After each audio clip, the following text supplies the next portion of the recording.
Mesdames et messieurs, bonjour et bonsoir. Bienvenue pour cet entre-deux-tours consacré aux élections communales. Va y avoir du sport, Florian. Effectivement, nous recevons les 11 candidats à l'exécutif de la ville de Nyon sur notre plateau pour une série de questions portant sur de la politique générale et des questions plus personnelles. Un face-à-face qu'on commence tout de suite.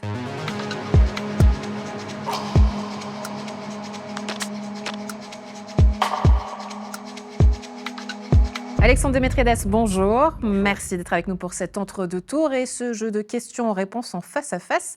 Qui est Alexandre Démétriades, Florian? Eh bien, Alexandre Démétriades, vous êtes municipal sortant, mais également député. Et puis, vous avez failli passer à côté de l'exploit lors de cette première journée d'élection communale, en recueillant juste pas assez de suffrages pour atteindre la majorité absolue. Mais de fait, vous tirez la liste de la plateforme Rose Verte. Et si l'on fait la photographie actuelle des voix, des suffrages récoltés au premier tour, la gauche est majoritaire à la municipalité et pourtant elle est largement minoritaire au conseil communal. Alors est-ce que vous seriez prêt à gouverner à gauche avec un législatif à droite? Ça a déjà été le cas à Nyon, en fait, où il y avait cinq élus à la municipalité, quand il y avait Claude Dupertuis encore. Et à cette époque, nous étions 42 au conseil communal, donc une représentation moins importante que pour cette législature où c'est 46-54. Et en sachant également que de longue date, la droite au conseil communal, en fait, n'est pas très soudée, n'a pas forcément de cohérence, et c'est vraiment en fonction des projets que les gens votent. C'est quelque chose de parfaitement possible, avec une majorité à la municipalité de 4, mais aussi avec 5 élus à la municipalité, ce que j'espère fortement. Qu'est-ce qui rend séduisant à droite les idées de gauche? Alors, je pense que nous, on a toujours une cohérence, on a une clarté, on a un cap qu'on propose, et puis on a, contrairement à ce qui est dit de temps en temps dans la campagne, clairement une responsabilité. On sait écouter la population quand il y a des mécontentements. Cette législature, il n'y a eu aucun référendum, ce qui, à Nyon, est assez rare. Et on sait aussi reconnaître quand tout d'un coup un projet n'était pas bien ficelé, peut-être qu'on le retouche et on le rechange. C'est un exemple très criant, c'est le stade de Maran, où on a voulu étudier quelque chose, on a entendu ce qui se passait. On a entendu la réaction de la part des membres du FC Italia et on a repensé les choses avec un nouveau préavis qui a été déposé au conseil communal pour étudier la rénovation du stade avec sa végétalisation, un préavis qui est passé haut la main au conseil communal. Donc voilà, on sait convaincre, on sait être clair sur nos idées et on ose affirmer aussi clairement les volontés qu'on a pour l'avenir de notre ville, ces volontés ont une résonance dans la population. Alexandre Démétriades, à côté de vous, un bol. Vous allez pouvoir tirer au sort une question et y répondre sur notre plateau. Allez-y, je vous en prie. Et on lance le chrono. Vous pouvez nous la lire. Que voulez-vous encore développer dans votre ville? Alors, ce que je peux dire ici, c'est que en tant que municipal des sports, on a développé le programme En Mouvement, qui est un programme qui permet d'avoir accès à beaucoup de pratiques sportives pour un prix vraiment bas. C'est un succès énorme auprès de notre population. C'est beaucoup de femmes qui n'avaient pas l'habitude de pratiquer du sport, qui se mettent en mouvement, ce qui est essentiel pour des enjeux de bien-être, mais aussi de cohésion, d'avoir une animation dans la vie des habitants de notre ville. Et l'ambition que j'ai, si je continue à développer les sports, c'est de poursuivre et d'étendre ce type de programme qui finalement ne coûte pas très cher et apporte un bien essentiel à notre population. Autrement, il y a plein de projets qui ont été menés pendant cette législature qu'il va falloir accompagner dans leur développement. Je suis allé pas plus tard que ce matin visiter les locaux de la bibliothèque qui a réouvert ses portes. On a là un magnifique écrin. La bibliothèque ludothèque qui va être réunie et inaugurée le 2 mai. C'est un énorme potentiel pour notre ville et il faut le soigner. Alors, mais si je vous entends bien, alors, en termes d'infrastructure, ça y est, il n'y a plus rien à faire la prochaine législature. Il n'y a pas de grands projets d'infrastructures sportives, par exemple, ou culturelles à lancer. Ouais, en fait, il y a Mis à part le musée du Léman. Il y a le Enfin, musée du il y a Léman, des l'amphithéâtre, qui sont en cours. Et donc, je Ouais. pense que nous, on a toujours dit qu'il faut continuer à les développer. Donc, de nouvelles infrastructures, on n'est pas venu avec de notre chapeau toute une série d'idées. Il y a déjà des infrastructures essentielles qui doivent être développées. Mais par contre, si on parle de politique publique, il y en a trois que je vois qui sont essentielles. C'est l'accessibilité au logement, l'accessibilité au transport public et l'accessibilité de l'accueil de jour, où on a toujours des efforts à faire. Et la plateforme Rose Verte, avec les 5 candidatures, c'est ce qu'on porte. Ah, vous avez parlé de l'amphithéâtre, hein, de cette mise en valeur du patrimoine romain.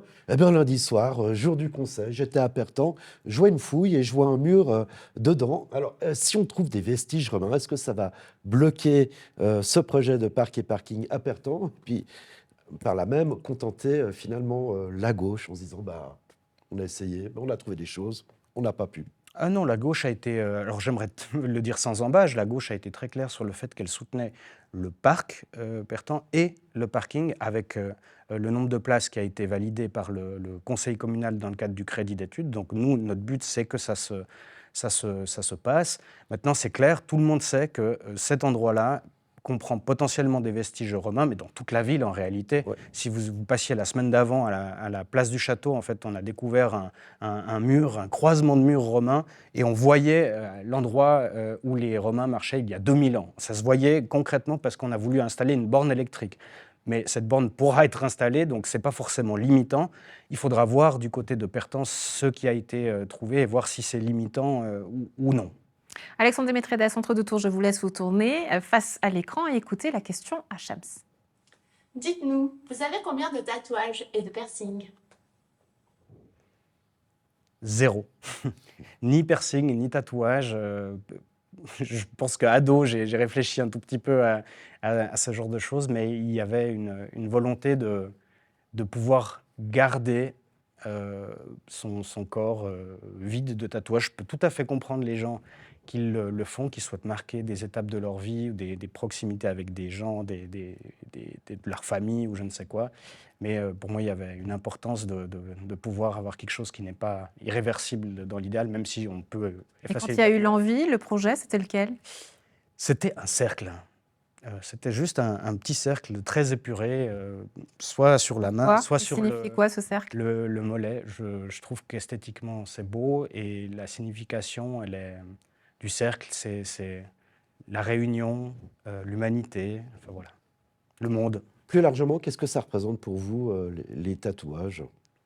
Bon, je pense qu'il y a beaucoup d'aspects identitaires, de se rattacher à quelque chose, et puis vraiment une considération esthétique, parce qu'il faut savoir, ça il faut le reconnaître, que les gens qui font des tatouages c'est une pratique qui est extrêmement fine, et c'est des compétences qui sont très développées, des dessinateurs, dessinatrices qui font des prouesses, donc c'est se rattacher à ce Mais genre de choses. à l'heure actuelle, est-ce qu'on a besoin de se rattacher à des communautés, de faire partie d'un groupe pour se rassurer peut-être par rapport au monde? Mais je pense que c'est par définition l'essence même des êtres humains. On doit se rattacher, et on est de facto rattaché à une communauté. Mais le but, c'est que ce processus de rattachement ne soit pas exclusif face à d'autres personnes, et plutôt qu'on pense tout un chacun ensemble à vivre de manière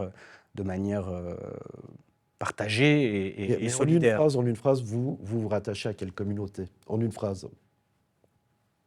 Elles sont multiples. C'est ma ville. Choisissez-en une. Elles sont multiples, c'est ma ville, mon canton, mon pays, et de manière plus générale, l'humanité. Vraiment, je me sens rattaché à l'ensemble de l'humanité, et j'espère que tout le monde fait cet effort de se rattacher à sa condition humaine pour penser à l'autre et être à l'écoute de l'autre. Citoyen du monde. Alexandre Démétriades, le temps est écoulé. Merci beaucoup d'avoir répondu à nos questions. Très bonne chance pour ce deuxième tour. Merci beaucoup. Voilà, et je rappelle que vous êtes candidat sur la plateforme Rose Verte pour le Parti socialiste le 29 mars prochain.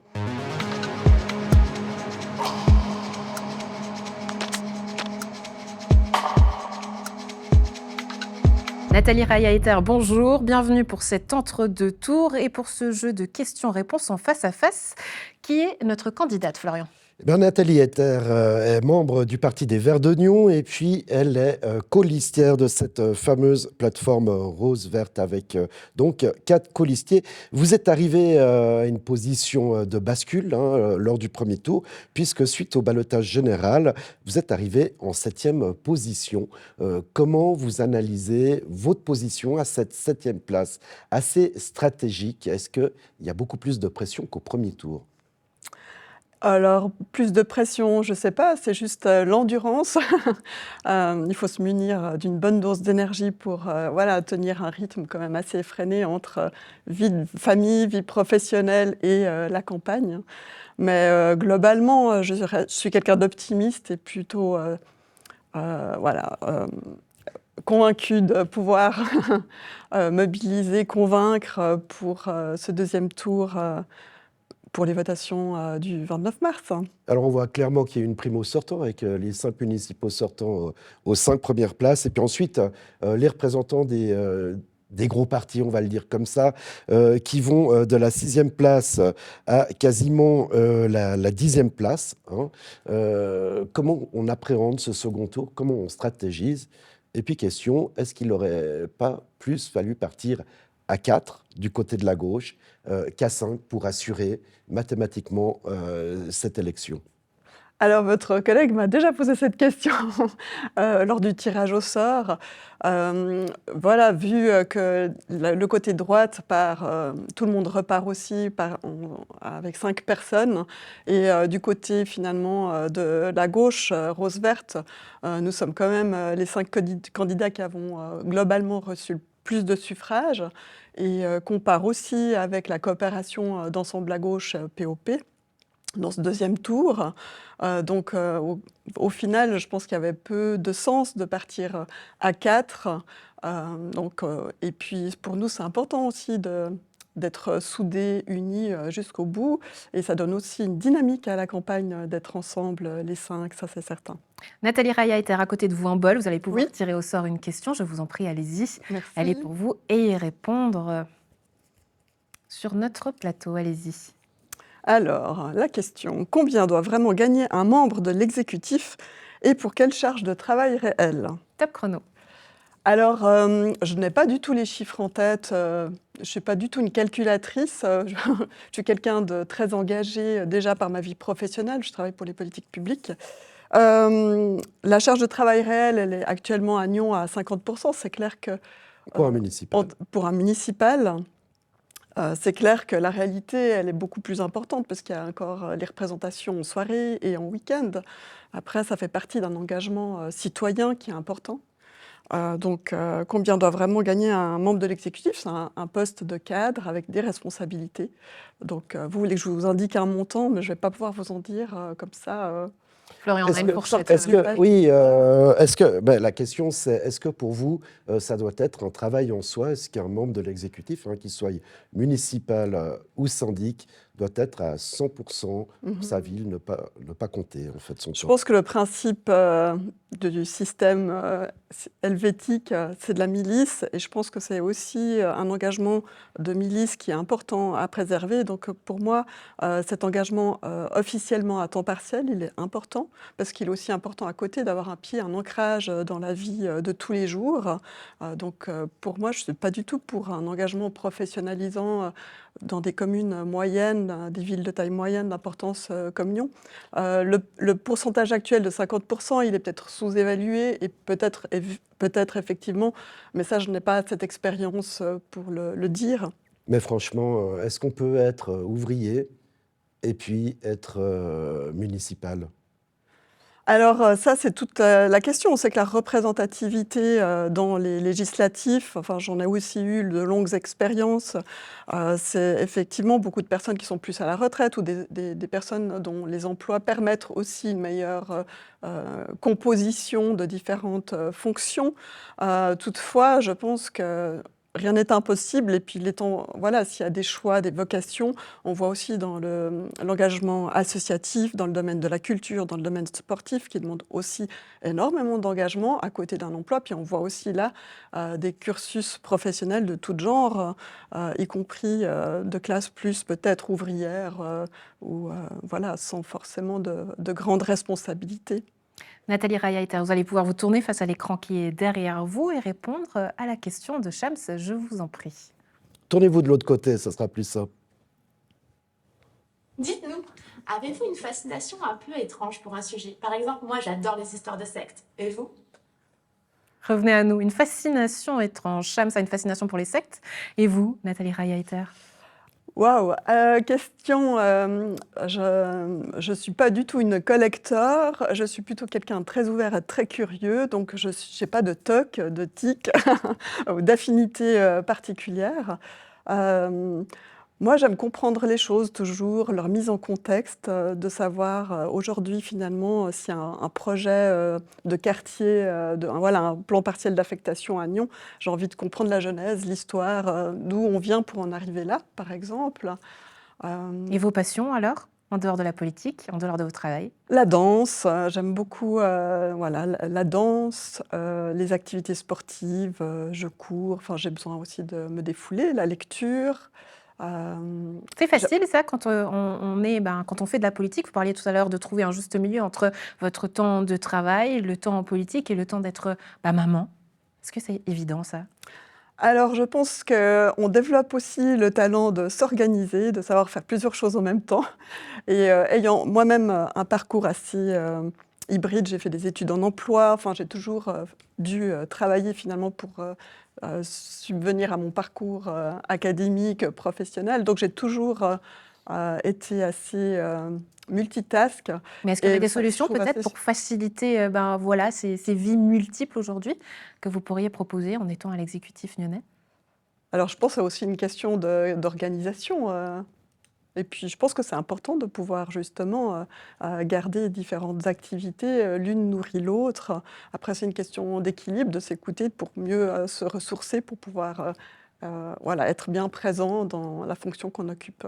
Nathalie Etter, qu'est-ce que vous trouvez fascinant dans la politique? Le débat, l'échange, et puis ce que je trouve absolument nourrissant et magnifique dans cette campagne, c'est l'échange, de pouvoir être dans l'espace public, de pouvoir discuter, de pouvoir entendre aussi les différents points de vue. Moi, je pense être une personne avec beaucoup d'empathie. Je ne suis pas du tout sectaire, comme le soulevait votre collègue, au contraire. Et je pense que ces temps d'échange en présentiel dans la rue font beaucoup de bien, c'est important, et on se rend compte que ces moments sont importants. Et tous les 5 ans, ce serait presque dommage. Il faudrait trouver ces entre-deux pour plus de temps d'échange dans l'année. Et de Nathalie débat. Raya-Etter, merci beaucoup d'avoir répondu à nos questions pour cet entre-deux-tours. Bonne chance pour vous. Merci. Voilà, et je précise que vous serez sur la liste de la plateforme Rose Verte pour ce second tour du 29 mars. Merci. Au plaisir.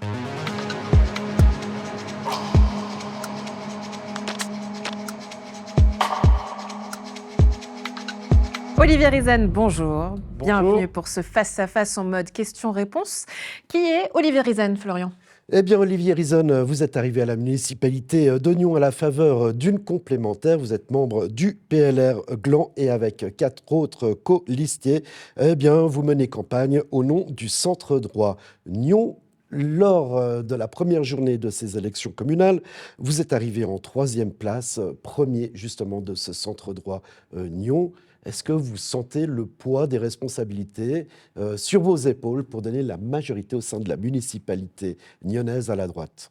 Moi, je sens surtout l'élan au sein du centre droit, un élan qui est très beau et très fort, avec 5 candidats qui ont envie d'essayer de passer et puis de remporter et de reconquérir une majorité du centre droit à la ville de Nyon. Alors c'est clairement le PLR qui tire cette liste du centre droit pour vous, avec Roxane Faro, évidemment, municipale sortante, qui est arrivée 2 places derrière vous. Ben, vous venez de le dire, le PLR a 2 sortants. À partir du moment où on a 2 sortants, puis qu'il y en a 3 qui sont sur la plateforme, qui ne sont pas à l'exécutif, ça paraît un petit peu logique que les 2 sortants tirent la liste, effectivement. Très franchement, oui ou non? Répondez par oui ou non. Est-ce qu'il y a une rivalité aujourd'hui entre vous et Roxane Faro? Mais il y a toujours de la rivalité en politique. C'est oui. Il y a toujours de la rivalité en politique, bien sûr, mais tant qu'elle est saine et correcte, il n'y a aucun problème. Bien sûr qu'on est deux personnalités différentes et bien sûr que nous avons des avis différents sur certaines questions et parfois on pourrait avoir l'impression qu'il y a de la rivalité. Allez, on va en savoir plus sur vous. Vous allez pouvoir tirer au sort une question qui est dans le bol juste à côté. Au Vous la hasard, lire comme ça. au hasard. Allez, Une seule. Hein. Je la lis, je vous la donne, c'est ça? Vous lisez-la. la lisez. Ah, je la lis moi à haute voix. Alors, à quoi ressemblera concrètement votre ville dans 20 ans? Alors Top justement, Alors, dans 20 ans, Nyon. Alors, la ville dans 20 ans, il faut imaginer qu'il y aura ce fameux parking et parc pertant au centre de la ville. Donc, on aura un poumon assez vert avec une gare qui sera gentiment en évolution parce qu'il va falloir qu'on s'adapte pour les questions de mobilité puisqu'il est annoncé que les CFF vont investir massivement sur le rail, enfin dans le rail, pour notamment le tronçon Genève-Lausanne. On peut imaginer qu'au nord de la ville, il y aura de nouveau un ou deux nouveaux plans partiels, enfin plans de quartiers qui vont se développer, avec des connexions cette fois entre les différents quartiers et des cheminements pour la mobilité douce. Mais franchement, est-ce qu'il y aura encore une voiture à Nyon dans 20 ans? Bien sûr qu'il y aura encore des voitures à Nyon dans 20 ans parce qu'on ne peut pas se passer de la voiture. Il y a énormément de métiers, ne serait-ce que dans le domaine du commerce, où les gens ne peuvent pas se passer d'une voiture. Il faut penser naturellement aussi à tous les proches aidants, aux gens qui auront besoin de venir en ville pour se faire soigner ou pour avoir recours à d'autres prestations de services. Et puis, la voiture ne va pas disparaître comme ça dans 20 ans. Vous avez cité le projet du sud de la gare. Est-ce que dans ces études qui vont être faites, il faut aussi imaginer des connexions avec le nord de la gare et notamment avec le NSTCM Alors, bien sûr qu'il il est prévu en fait de faire des passages sous les rails pour connecter le nord et le sud. Est-ce que ce sera une connexion directe avec le NSTCM? Je ne pense pas, parce que la gare du NSTCM, elle est quand même bien située là où elle est. Ça va être difficile de la bouger, mais il est tout à fait possible qu'à terme, peut-être qu'un jour, effectivement, il y aura une sortie depuis la gare du NSTCM pour aller directement sur un quai de la gare. Ça, c'est envisageable. Alors, les projections de départ des transports publics, justement au sud de la gare, se fait dans le plan de mobilité, c'est un toutes les minutes. C'est réaliste, et puis pour aller où? Pour desservir quoi? Alors effectivement, donc, c'est un projet, un bus tous les minutes. Aujourd'hui, non, c'est pas encore réaliste parce qu'il faut imaginer que dans le futur, les bus feront 18 mètres. Donc c'est ces grands bus articulés 18 mètres. Il va bien falloir pouvoir les mettre à quelque part. Est-ce que ce sera tout au sud de la gare? Sincèrement, j'en doute.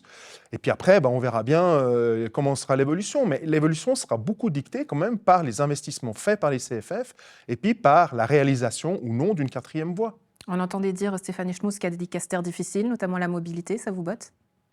Bon, je suis déjà en charge des plans mobilité interentreprises à la région, donc c'est un sujet que je connais assez bien. En plus de ça, je suis membre du conseil, j'ai la chance d'être membre du conseil d'administration d'Union Saint-Cergue, donc je connais assez bien ces problématiques de mobilité. Ça, on sait que vous connaissez Olivier Rizan, mais est-ce qu'ils peuvent porter à défaut et faire défaut ce genre de dicastère? Non, je ne crois pas du tout. Il y a des très beaux challenges à relever, notamment comment on va décarboner la flotte des TPN. Justement, on la décarbone comment? En achetant des bus électriques, puis en investissant et en mettant les infrastructures qu'il faut. Mais ça, c'est évidemment des gros investissements qui doivent être bien planifiés et qui ne vont pas se réaliser comme ça du jour au lendemain. Olivier Rizan, vous allez pouvoir vous tourner derrière vous un écran. Cham, c'est une question pour vous. Je vous en prie. Moi, j'adore les pâtes. Et vous, si vous deviez manger la même chose éternellement, vous choisiriez quoi? Les pâtes, c'est une assez bonne... Revenez à moi, Olivier Rizan. Les pâtes, c'est une assez bonne option. Ah non, revenez à moi, tut. Mais vous retournez. Je m'excuse. Pas de souci, mais oui, on a envie de les manger, les pâtes, toute la vie. Et vous, votre plat préféré pour toute la vie, ça serait lequel, Olivier Rizan? Je dis les pâtes, c'est une assez bonne option. Ah oui, pâtes à Ouais. quoi? Pâtes, les rigatoni ou bien les spaghettis. C'est vrai que j'aime assez bien manger les pâtes. Vous aimez cuisiner? Surtout après avoir fait du vélo, ça donne bien de la pêche. Et vous aimez cuisiner? Oui. Je le fais rarement, mais le week-end, c'est en fait le dimanche, principalement c'est moi qui suis à la cuisine et puis que je prépare plein de trucs différents. Des fois, ça peut être... Ouais, moi, j'aime bien cuisiner. Alors, la polémique au Conseil, souvent a été évoquée, le fait que lors des réceptions officielles, on servait encore de la viande. Est-ce qu'il faut continuer de servir de la viande, des produits carnés lors des réceptions officielles ou passer directement sur des plats végétariens et que ça devrait être la règle? Il faut continuer de contenter tout le monde. Donc Très oui, il politicien faut comme continuer réponse. à avoir de la viande comme il faut avoir des produits pour les végétariens et les végétaliens. Ces revendications végétariennes, elles n'ont pas lieu d'être pour vous. Ah non, pas du tout. Ah, je le comprends tout à fait. D'ailleurs, c'est un mode de se nourrir qui est très sain. Personnellement, moi, j'essaye de faire dans la semaine des jours où je ne mange pas de viande. Donc, j'ai aucun problème avec ça, en fait. Mais il faut respecter tout le monde. Il y en a qui veulent continuer à avoir de la viande, eh ben, qu'ils aient le droit de continuer à avoir de la viande. Puis ceux qui veulent avoir des plats végétariens, ben, qu'ils aient des plats végétariens avec un choix large, si possible. Ça, c'est facile à dire, non? Quand on est en campagne, il faut contenter tout le monde. J'ai l'impression qu'aujourd'hui, c'est une rhétorique. Pas du tout. Pour moi, c'est une réalité. Comment on fait en politique pour contenter tout le monde? Alors, il n'y a jamais de déçus? Ah, mais en politique, on ne peut pas contenter tout le monde. Ce qu'il faut faire en politique, c'est qu'il faut écouter ce que veulent les gens et, si possible, prendre des mesures qui vont toucher la grande majorité. Mais une majorité, c'est jamais l'unanimité. Donc, on sait très bien qu'on ne va pas pouvoir contenter tout le monde. Une autre question? Oui, ben justement, on ne peut pas contenter tout le monde. Mais alors, si vous êtes élu en tant que municipal PLR et que la majorité est à gauche, comment vous allez contenter la gauche tout en respectant votre électorat de droite? Bah ça, c'est un jonglage auquel je suis déjà habitué maintenant, parce qu'en fait, les majorités, souvent, elles se font sur certains projets. Il faut bien imaginer qu'alors évidemment, il y a des orientations qui sont prises par, si c'est une municipalité de droite ou une municipalité de gauche, mais après, municipalité de droite et gauche, enfin, composée de personnes de la droite et de la gauche, bien après, sur certains projets, il faut bien trouver des majorités, et on se retrouve parfois à avoir des collègues de gauche qui soutiennent vos projets, parce que c'est précisément dans l'intérêt de toutes et tous. Olivier Riesen, merci beaucoup d'avoir répondu à nos questions et très bonne chance pour ce deuxième tour. Merci beaucoup.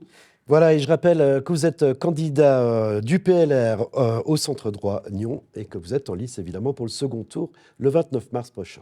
Absolument.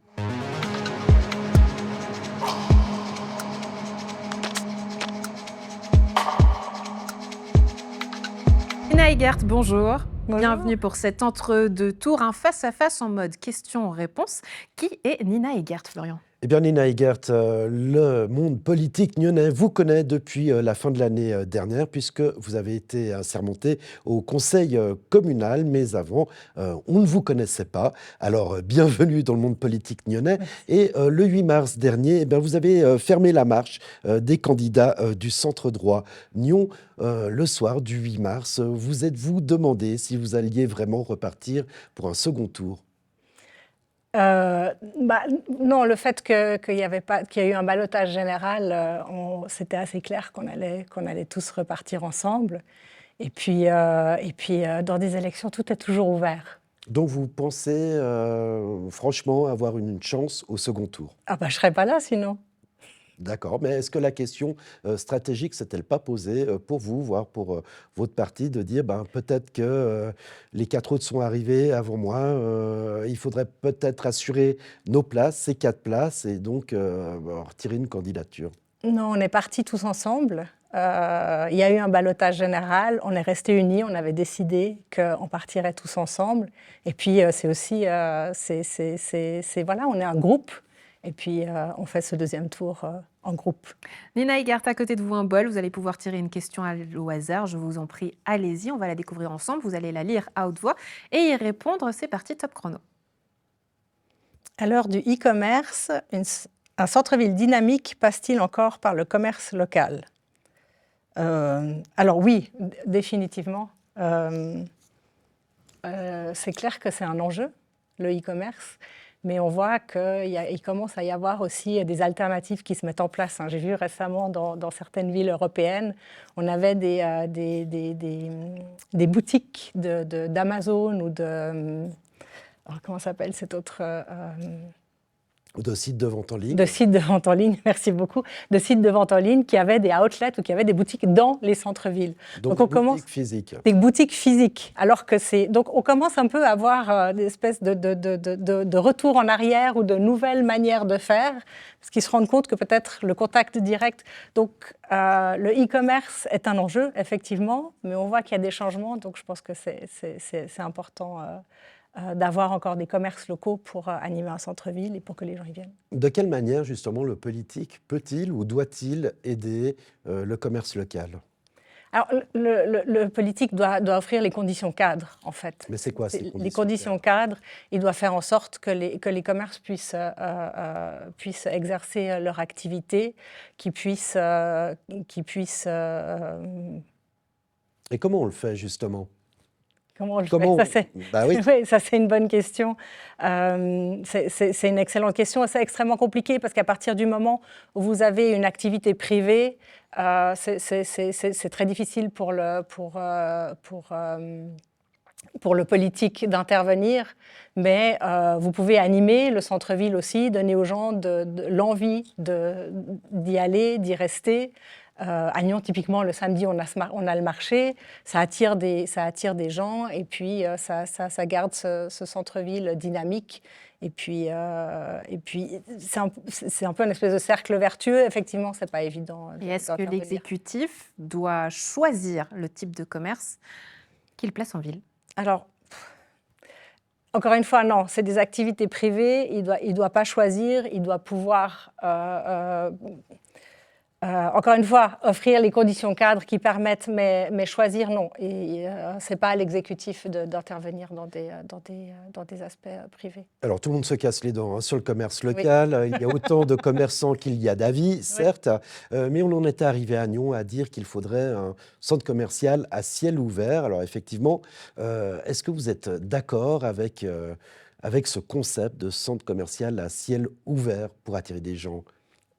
Je sais pas, je vois pas ce qu'on peut entendre par centre commercial à ciel ouvert, mais C'est pas un si on- mall, c'est pas un endroit Oui. physiquement entièrement fermé, c'est au centre d'une ville, justement, avec des commerces. Bon, mais au fond, un centre-ville est un centre commercial à ciel ouvert. Si vous avez des commerces... Qu'est-ce que c'est un centre-ville? Un centre, à Nyon, typiquement, la vieille ville, la rue de la Gare, jusqu'en bas au bord du lac. Alors, ce serait bien peut-être d'avoir ce type d'activité un peu plus animée ailleurs, hein, dans les quartiers. On en avait déjà discuté. Mais d'avoir des commerces assez diversifiés, oui, je pense que si c'est ça, d'avoir un centre commercial à ciel ouvert. Alors, évidemment, il faut aussi qu'il y ait des restaurants, hein, des cafés. Il ne s'agit pas seulement de vente de détail, hein, et il faut qu'il y ait des services aussi, il faut que ce soit diversifié. Mais si c'est ça, un centre commercial à ciel ouvert, alors Vous signez? oui, je signe. Allez, après cette signature, je vous laisse vous retourner face à l'écran et découvrir la question à Shams. Dites-nous, quelle est votre théorie du complot préférée? Moi, j'adore les platistes. Excellente question. Ce que j'aime beaucoup chez les platistes, c'est qu'ils ont l'association globale des platistes. J'aime bien celle qui voit la Russie comme à l'origine de tous les maux. Je trouve que c'est assez intéressant. Et puis c'est assez compliqué parce que des fois, on peut tomber assez facilement dans ce genre d'explication. La politique internationale, c'est quelque chose qui vous intéresse? Oui.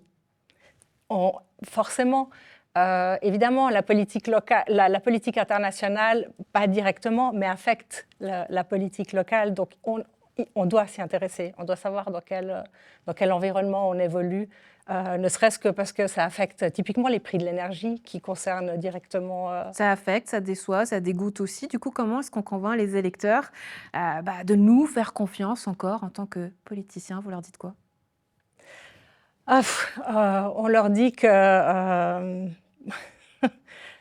encore une fois, c'est une très bonne question. Je crois que d'avoir l'envie, en fait, de s'engager pour sa commune, c'est déjà... Tout le monde n'a pas envie de le faire. Et je pense que c'est déjà un signe d'engagement et de vouloir améliorer, ou en tout cas faire en sorte que les Nyonnaises et les Nyonnaises vivent dans un environnement qui soit de qualité et qui leur permettent de se réaliser et d'être heureux. Nina Egert, merci beaucoup d'avoir pris le temps de répondre à nos questions. On vous souhaite bonne chance pour ce deuxième tour. Merci à vous pour l'invitation. Et je précise que vous participerez à ce second tour le 29 mars prochain sur la plateforme du Centre Droit Nyon.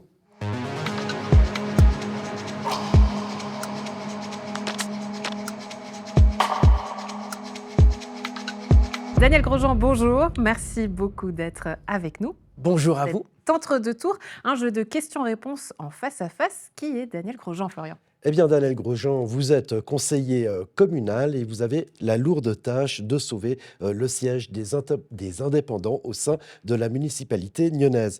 Alors, le 8 mars dernier, vous êtes arrivé en 6e position. Que vous êtes-vous dit? Que j'étais fort surpris de voir ce classement. C'est vrai que je m'attendais à beaucoup de choses, je m'attendais à tout.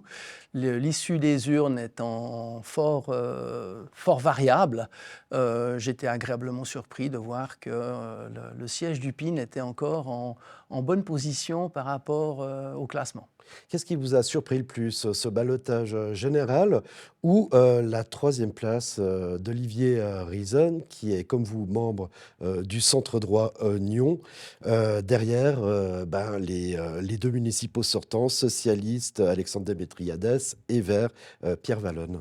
Alors je crois que la grande surprise, elle vient du ballotage général.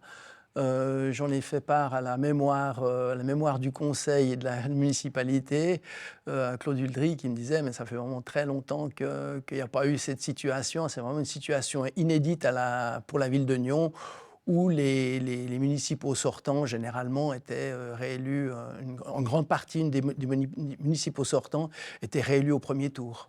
Claude Huldry, votre mentor, à qui vous faites mention aujourd'hui. Vous allez pouvoir tirer au sort une question dans le bol qui est juste à votre côté. Je vous en prie, tirez un petit papier. Vous allez pouvoir nous lire la question et y répondre. Allez-y, top chrono. À l'heure du e-commerce, un centre-ville dynamique passe-t-il encore par le commerce local ? C'est une bonne question. Un centre-ville dynamique, c'est qu'il est clair qu'il faut qu'il puisse offrir des magasins dans lesquels les gens vont. En fait, l'e-commerce fait mal au commerce local parce que les achats, souvent, sont des achats qu'on peut faire depuis son canapé. Et c'est vrai que la typologie des commerces qui vont occuper nos futurs centres-villes seront, je pense, du commerce qui sera dédié à des endroits où on doit être quasi obligé de se rendre. Alors, par exemple, des coiffeurs, des commerces de bouche, en fait. Ça peut être des commerces de bouche, ça peut aussi être des commerces de jeux. Par exemple. Des escape games. C'est typiquement un endroit où on est obligé d'aller dans ce genre d'endroit. Alors, je ne dis pas qu'une arcade pourra suffire, mais ça se fait déjà dans des appartements. Mais il est vrai que c'est la loi de l'offre et de la concurrence, c'est la loi de la concurrence, c'est la loi du commerce, de trouver que des commerces puissent trouver des débouchés sur lesquels les gens sont obligés d'aller. Je vais être très abrupt, mais pour vous, est-ce que le commerce local et traditionnel est mort face au e-commerce? Non, le commerce local n'est pas mort face au commerce local parce que, par rapport à l'e-commerce, étant donné qu'il y a la personne qui souhaite faire une démarche d'achat qui soit locale, certes pourra le trouver par l'e-commerce, mais de nouveau, l'être humain cherchant la voie la plus facile, plutôt que de commander par la poste pour quelque chose qu'on trouve localement, on peut simplement se déplacer et je pense que le commerce local au contraire, a encore sa voie et sa place dans nos centres-villes. Vous, élu à la municipalité, comment vous aidez le commerce local? Comment on doit aider l'exécutif? L'exécutif, je pense qu'il faut déjà offrir un cadre qui soit favorable, offrir en même temps une mobilité qui permette d'accéder à ces commerces. Il est clair que la mobilité est un gros sujet du premier tour et d'offrir que les gens hors Nyon, parce que maintenant on peut parler local, on peut parler local du Nyonnais qui va acheter sa baguette de pain, on peut aussi parler de la personne du district qui va dans la ville-centre pour retrouver un certain commerce, enfin les commerces qu'offre la ville de Nyon et voilà. Donc il faut pouvoir offrir il faut prévoir des accès, il faut peut-être aussi soutenir avec des solutions qui permettent aux gens de pouvoir acheter plus facilement, ne serait-ce que peut-être un système de livraison des achats. Je peux prendre le bus, je peux descendre, mais les achats me sont livrés à la maison. Voilà, Et ça doit être pris en charge par l'exécutif, ces coûts-là. Alors, ces coûts-là, non, ne sont pas pris en charge par l'exécutif, mais il faut peut-être pouvoir offrir un cadre qui lui permette de mettre en place ces mesures. Daniel Grosjean, on va passer à la question suivante. Je vous en prie, vous allez pouvoir vous tourner face à l'écran qui est derrière vous et répondre à la question de Shams. Partagez avec nous une connaissance de culture générale inutile mais que vous avez retenue. Ah, j'en ai une. La Grande Muette. Pourquoi Expliquez-nous. appelle-t-on l'armée la Grande Muette? Souvent, on pense que l'armée est la reine du secret, il ne faut pas parler. Eh bien, cette dénomination vient de la guerre 14-18, où les militaires français n'avaient pas pu participer aux élections présidentielles parce qu'on ne pouvait pas démobiliser pour que les militaires se rendent aux urnes, et c'était la part de la Grande Muette lors des élections présidentielles durant la guerre de 14-18. C'est un sujet qui aide à faire conversation à table ou pas, généralement? Oh, bah écoutez, c'est le savoir absolu qui permet de briller en société, mais qui ne fait pas avancer grand-chose. Et voilà, la question de culture générale de Daniel Grosjean. On était ravis de vous recevoir sur ce plateau. Merci d'avoir répondu à nos questions et bonne chance pour ce deuxième tour. Un grand merci, j'étais ravi de vous rencontrer également. Voilà, et je rappelle que vous serez sur la liste du Centre droit Nyon pour défendre les couleurs des indépendants.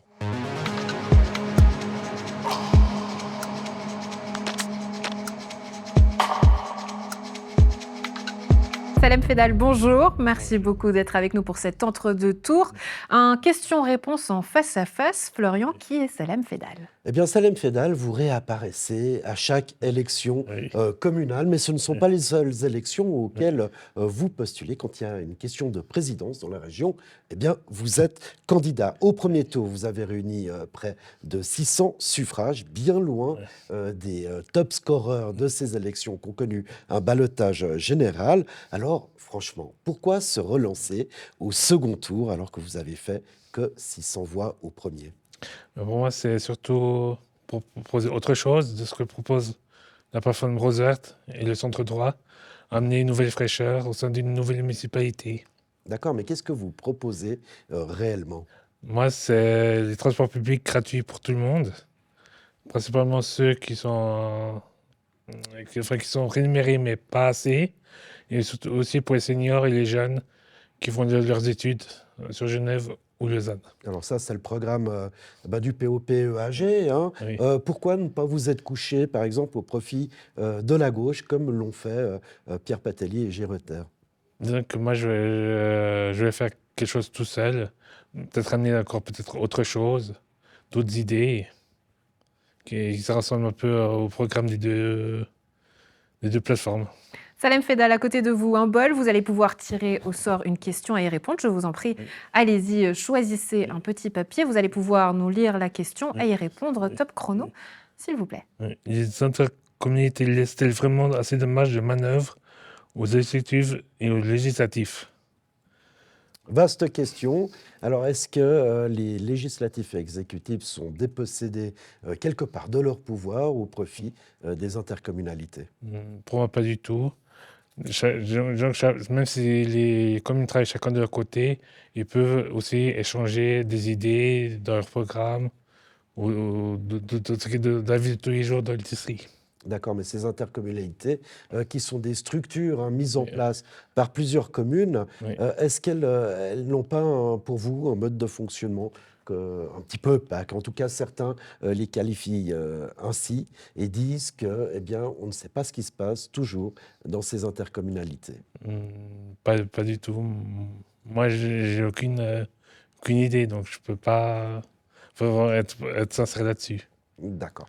Comment doit être mis en place un mode de gouvernance communale selon vous? Certains parlent participation du grand public. Est-ce que vous, Salem Fedal, municipal, vous fonctionneriez au sein d'une municipalité? Où iriez-vous chercher vos idées? Moi, les idées, je coche, je regarde un peu l'actualité, puis voir ce qu'on peut amener de plus dans la ville ou dans le district en fonction de l'actualité. Si vous devez taper du poing sur la table, vous le faites au sein d'une municipalité? Non, pas du tout. Moi, je suis quelqu'un qui aime discuter, parler, voir ce que proposent les autres et trouver quelque chose de concret en discutant. Nyon est adepte des participations citoyennes. Est-ce que c'est une manière de faire qui vous plaît, Salem Oui, Fedal? tout à fait. Moi, j'aime quand les gens aillent voter, que ce soit pour les élections municipales ou même pour des votations fédérales ou cantonales. Justement, et moi, j'aime bien quand les gens participent. Vous votez toujours? Oui, moi, oui. Voilà, le devoir citoyen qui est fait. Salem Fedal, je vous laisse vous retourner face à l'écran pour écouter la question à Shams. Je vous en prie. Merci. Allez-y. Dites-nous, quel est votre deuxième prénom? Moi, c'est Sandra. Alors, moi, je n'ai pas de deuxième prénom. En fait, mon seul prénom, ça veut dire la paix dans la langue arabe. Et c'est choisi principalement par mon père. Quel genre d'enfant vous étiez, Salem Fedal? Moi, un enfant avec une enfance normale, sans histoire, qui restait toujours bien à l'école. Bien à l'école, bon élève? Bon élève. Plutôt turbulent? Non, toujours bon élève. Bon élève et sage devant la classe ou tout derrière? Entre les deux. Entre les deux, au milieu, voilà, pour la conciliation. Je vous laisse vous retourner. La question suivante de Shams qui va venir à vous.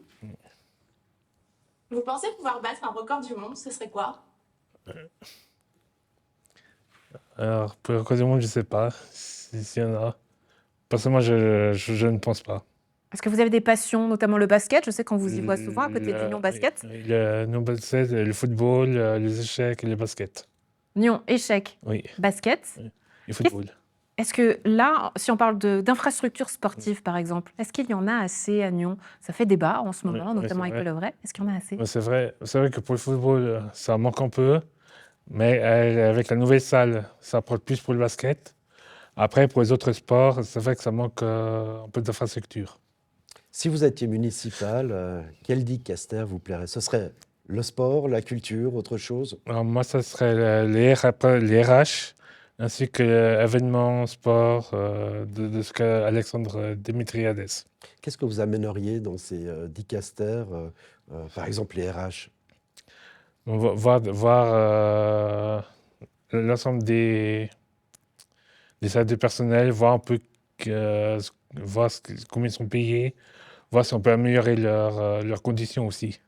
Et au niveau des sports et de la culture? Moi, il y a une chose qui me plairait, c'est le Festival des sports.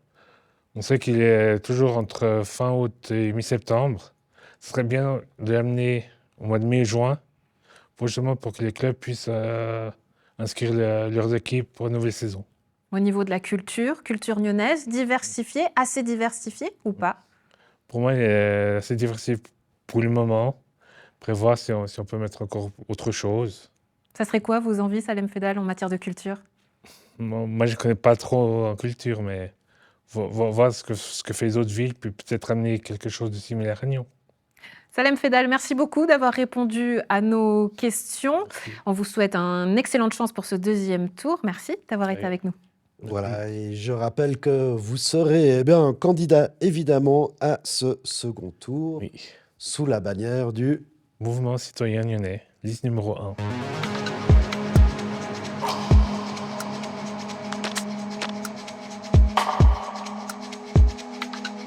C'était la première partie de cette série de portraits. Vous restez avec nous, on continue.